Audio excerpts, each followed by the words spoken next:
Hello fellow cinephiles, 90s Film Guru here. Thanks for joining me today.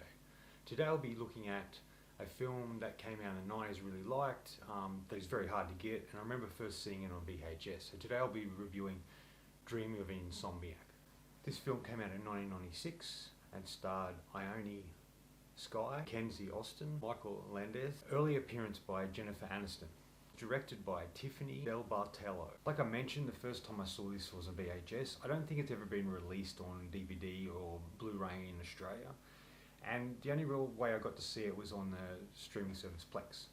So I was kind of excited to see this. There's this and Trojan War. It's another film that's really hard to find in the same sort of realm as this film. But I really like this film. I think Ione Skye is really great. I love the simplicity of the story. It feels very 90s, from the acting to the clothing to the dialogue, just in the environment itself and the setting. And I really love that aspect to the film.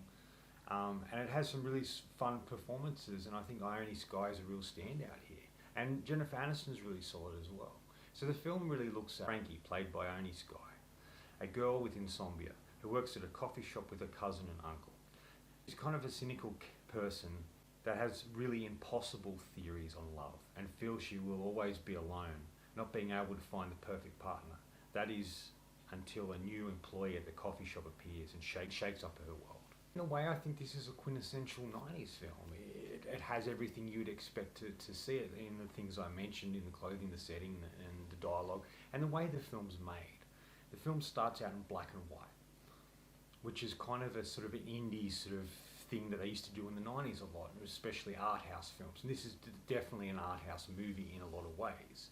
Yes, it has a traditional romantic comedy story, but it's just the way it's done. Using black and white gives it sort of an artistic expression and gives it something a bit different, and something you would see in a lot of these sort of films, especially in the mid to late 90s. The reason they do this in this particular story is that black and white is how sort of Frankie sees the world. She's sort of, everything's black and white to her. She has a love for movies and stuff, but it just feels, her life feels bleak and dark without colour.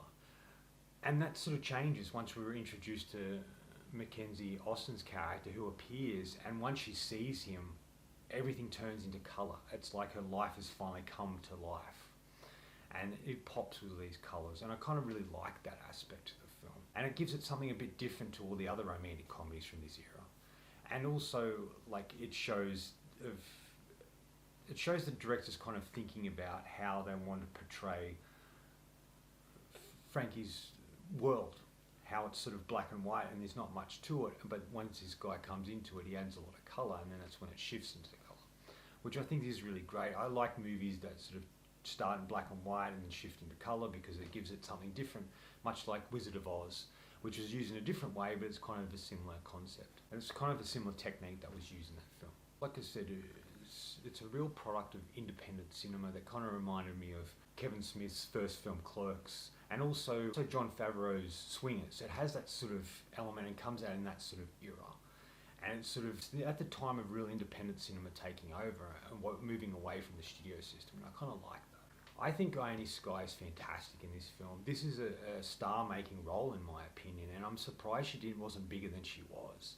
She's unique and different. The way she speaks, the way she looks is kind of unique and different. And she does feel like a person from the 90s. Yes, she has appeared in things in recent times, but there was a time in the 90s, especially with this movie, that really showed her ability as an actress. And I think she's great in this film. To me, she's on par with Winona Ryder at that time, especially in the 90s with Reality Bites. They're sort of similar in that regard. They both had this particular film that really made them shine. For Winona Ryder was really Reality Bites, and for Ione Skye was this film. And I kind of see them on a similar par.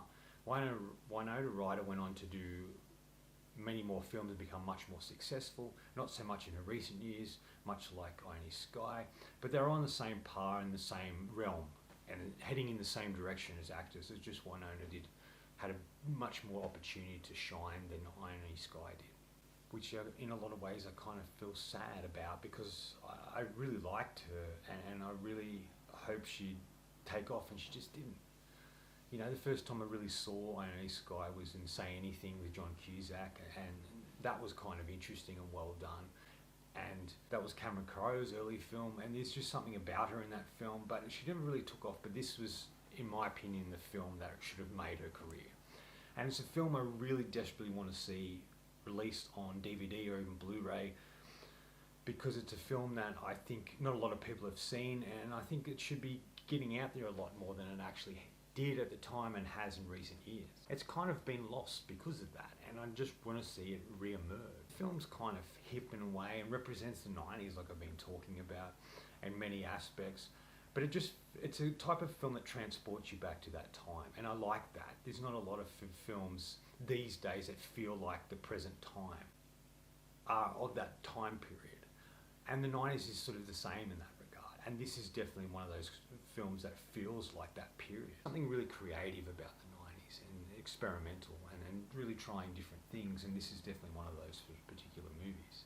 It's a film about creatives, made by creatives, and is really independent cinema at its best, and that's part of the reason I really love the movie. It just is so simple and interesting and engaging. The characters are fascinating. It's just really well done in its execution and its particular style. I like the fact that the film's pretty much shot in one location.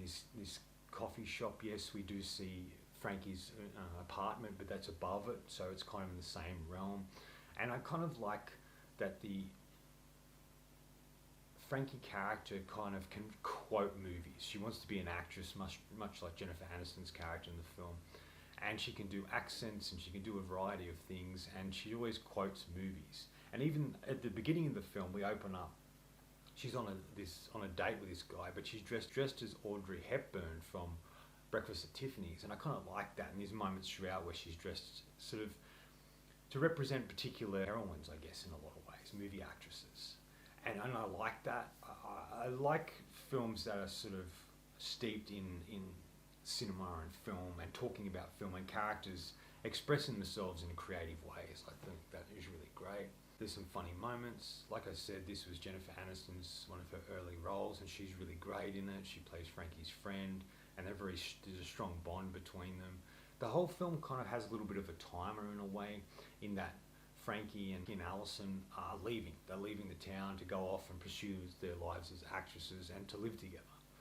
There's this sort of timing element, and when the David Schrader character comes into the film, it sort of throws her off a little bit, and it's like he's coming in a late period in time just before she leaves. There's just something about that that's kind of cool. And like I said, it's a traditional romantic comedy. You have this character who believes in love and thinks they'll never find anyone, then they meet someone, and then obviously this person is going through something. Like the David character is in a relationship with a girl he's been in a relationship forever. There's not really a lot of love there. There's respect and honesty with them, but he isn't happy in that. And when he meets Frankie, he sort of feels things again, but he's sort of trapped in this middle part. So it kind of plays out like that. That when you find out he has a girlfriend, he seems like a bit of a dick and doing those sort of things. Not that he cheats on his girlfriend at all, but it's just about how Frankie sort of awakens something in him that he hasn't felt for a long time. And I like that. It's the usual where there's conflict and they're trying to get together, then something happens, and then ultimately, like most romantic comedies, there's a happy ending. They can't not do that with this particular genre. Some of them don't do that, but most of them do, and that's kind of what this feels like. And even though it does that, and I don't mind it, when we get to the ending, there's something lost. There's a choice made where the characters, Frankie and Allison, head off, and then you've still got David trying to make a decision. And even when he pursues and makes a decision and pursues Frankie, it just sort of falls a bit flat. There was something about the way that it was headed and the fact it was set in one location, but when we sort of drift away from that and then head somewhere completely different, it sort of loses something for me, and I found that aspect a little disappointing because of just the direction it was headed.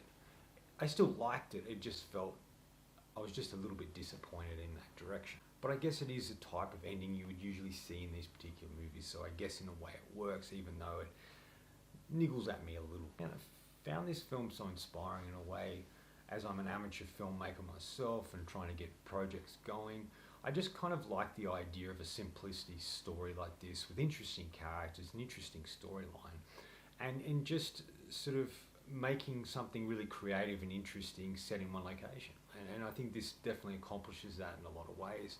And I really love what it does. I think it really captures that, the essence of, one, the 90s, but also romantic comedies and what made them good, especially the ones in the 90s. And I just think there's something really interesting and fascinating about this film. And I do recommend it if you haven't seen it. If you can get your hands on it or check it out, it's definitely worth checking out if you like romantic comedies and you like independent cinema of the 90s. In the end, this is a very entertaining and engaging film. The characters are wonderful, the setting's great, simple story. I love how it's visually done with the black and white and the colour. And I think that the director did a really great job with this film, and it's a film that, like I mentioned, I'm surprised Sky didn't go off and become really successful, because it's that type of movie. I'd give Dream for Insomniac 3.5 out of 5. It's definitely worth checking out if you like this particular genre. Anyway, that's all from me today. Thanks for watching. Hope you enjoyed this video, and if you did, please hit subscribe down the bottom, follow me on Letterboxd and Facebook. Otherwise, until next time, enjoy the movies.